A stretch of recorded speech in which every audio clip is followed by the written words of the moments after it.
हर कहानी की एक शुरुआत होती है, एक बीच का हिस्सा और एक अंत। लेकिन सोचिए, अगर मैं ये कहूं कि सबसे बड़ी, सबसे जबरदस्त कहानी तो हर रात हमारे ठीक सिर के ऊपर चल रही होती है। जी हां, ये एक तारे की कहानी है। जन्म, जीवन और मृत्यु की एक ऐसी महागाथा जो अरबों खरबों किलोमीटर और अरबों सालों में फैली है। चलिए इस कहानी में जरा और गहरे उतरते हैं। हम सब कभी न कभी सोचते हैं, आखिर हम आए कहाँ से हैं? इस सवाल का जवाब खोजने के लिए हमें जमीन पर नहीं बल्कि ऊपर आसमान में देखना होगा। हमारी अपनी कहानी, इंसानियत की कहानी असल में सितारों में लिखी हुई है। तो फिर हमारी असली उत्पत्ति की कहानी क्या है? किसी भी महान कहानी की तरह इसकी शुरुआत भी बहुत, कह सकते हैं, मामूली सी है। अंधेरे, ठंडे अंतरिक्ष में तैरती धूल और गैस के बड़े बड़े बादलों में। लेकिन इस खामोशी के अंदर एक अविश्वसनीय ड्रामा शुरू होने वाला है। तो सवाल यह है कि कोई चीज धूल के एक ठंडे बादल से एक धधकते हुए आग के गोले में, यानी एक तारे में कैसे बदल जाती है? ये सब एक ऐसी ताकत से शुरू होता है जिसे हम सब जानते हैं, ग्रेविटी यानी गुरुत्वाकर्षण। इन विशाल बादलों को नेब्यूला कहते हैं। इनको ना आप ऐसे समझिए जैसे ये ब्रह्मांड की स्टेलर नर्सरी हों। ये वो जगहें हैं जहां नए सितारे पैदा होते हैं, ठीक वैसे ही जैसे हमारा अपना सूरज अरबों साल पहले पैदा हुआ था। ये प्रक्रिया शुरू होती है ग्रेविटी से, जो गैस और धूल को एक साथ खींचना शुरू कर देती है। जैसे जैसे ये सब कुछ एक साथ सिमटता है, ये तेजी से घूमने लगता है और गर्म होता जाता है, जिससे एक चमकता हुआ कोर बनता है जिसे प्रोटोस्टार कहते हैं। और फिर वो जादुई पल आता है, जब दबाव और तापमान इतने ज्यादा बढ़ जाते हैं कि न्यूक्लियर फ्यूजन शुरू हो जाता है। हाइड्रोजन के एटम मिलके हीलियम बनाते हैं और इस प्रोसेस में जबरदस्त एनर्जी निकलती है। बूम! एक तारे का जन्म हो गया।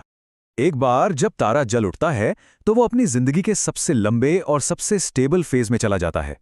लेकिन ये उतना भी शांत नहीं है जितना लगता है। असल में ये एक लगातार चलने वाली अरबों साल लंबी लड़ाई है। इस फेज को मेन सीक्वेंस कहा जाता है। हमारा सूरज अभी इसी फेज में है और वो लगभग 5 अरब सालों से यहीं है। ये किसी भी तारे की जिंदगी का सबसे बड़ा हिस्सा होता है जहां वो शांति से चमकता रहता है। तो एक तारे की पूरी जिंदगी ना असल में दो जबरदस्त ताकतों के बीच एक खींचतान है। एक तरफ है ग्रेविटी, जो तारे को उसके अपने ही वजन से अंदर की तरफ कुचलने की कोशिश कर रही है, और दूसरी तरफ है उसके कोर से निकलने वाली फ्यूजन एनर्जी का जबरदस्त बाहरी धक्का। जब तक ये दोनों ताकतें बैलेंस में रहती हैं, तारा स्टेबल रहता है। लेकिन जैसा कि हम जानते हैं, कोई भी चीज हमेशा के लिए नहीं रहती, सितारों के लिए भी नहीं। आखिरकार तारे का फ्यूल खत्म होने लगता है और ये जो बैलेंस था वो टूटने लगता है। ये अंत की शुरुआत है। सोचिए, एक तारे के कोर में जो हाइड्रोजन है वो उसका मेन फ्यूल है।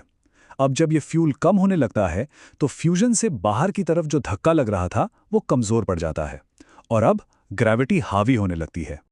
कोर अंदर की तरफ सिकुड़ने लगता है, जिससे वो पहले से भी ज्यादा गर्म हो जाता है, और यह जबरदस्त गर्मी तारे की बाहरी परतों को बाहर की तरफ धकेलती है, जिससे वो गुब्बारे की तरह फूल जाती हैं।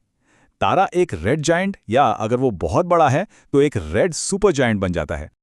और यहां से कहानी दो अलग अलग रास्तों पर जाती है।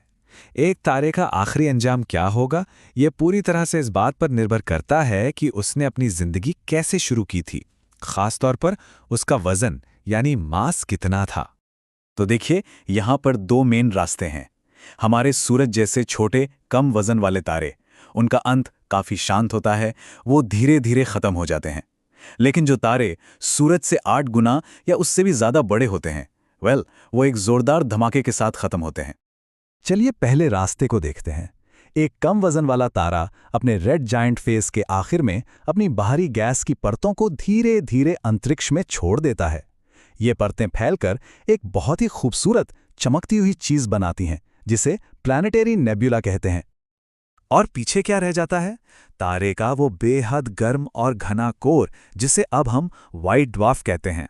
ये समझिए कि ये एक तारे की लाश है जो अरबों खरबों साल तक धीरे धीरे ठंडी होती रहेगी, जब तक कि वो पूरी तरह से अंधेरा न हो जाए। हमारे अपने सूरज का भी आखिर में यही हश्र होना है। अब आते हैं दूसरे, ज्यादा धमाकेदार रास्ते पर, बड़े सितारों का रास्ता। जब एक विशाल तारे का फ्यूल खत्म होता है तो ग्रेविटी की जीत बहुत भयानक होती है। कोर एक सेकंड के अंदर ढह जाता है और इससे एक इतनी जबरदस्त शॉकवेव निकलती है जो पूरे तारे को चीर कर रख देती है। इसी को कहते हैं सुपरनोवा, और ये ब्रह्मांड के सबसे शक्तिशाली धमाकों में से एक है।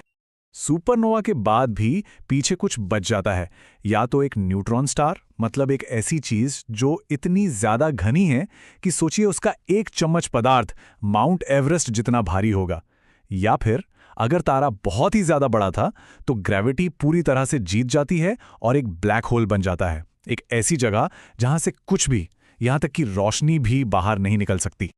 तो ये थी एक तारे की कहानी, लेकिन जानते हैं ये हमारी कहानी भी है, क्योंकि अगर तारे न मरते तो हम कभी पैदा ही ना होते। ये बात समझना बहुत जरूरी है। एक सुपरनोवा सिर्फ तबाही नहीं है, ये असल में क्रिएशन है, एक ऐसी कॉस्मिक भट्टी जो जिंदगी के लिए जरूरी सामान बनाती है। सोचिए, जब ब्रह्मांड शुरू हुआ था तो उसमें सिर्फ हाइड्रोजन और हीलियम ही थे। बाकी सब कुछ, हमारे शरीर को बनाने वाला हर एक एलिमेंट, कार्बन, ऑक्सीजन, लोहा, ये सब एक विशाल तारे के धधकते हुए कोर में बना था, और फिर एक सुपरनोवा धमाके से पूरे ब्रह्मांड में फैल गया। इस बात पर जरा एक पल के लिए सोचिए, हमारे खून में जो लोहा है, हमारी हड्डियों में जो कैल्शियम है, वो सब अरबों साल पहले किसी मरते हुए तारे के दिल में बना था। हम सचमुच में सितारों की धूल से बने हैं। एक तारे की जिंदगी और मौत हमें एक असाधारण विरासत देती है। ये हमें जिंदगी का कच्चा माल देती है। तो आखिरी सवाल यही है, अगर इस ब्रह्मांड की कहानी ने हमें बनाया है तो हम अपनी कहानी कैसे लिखेंगे?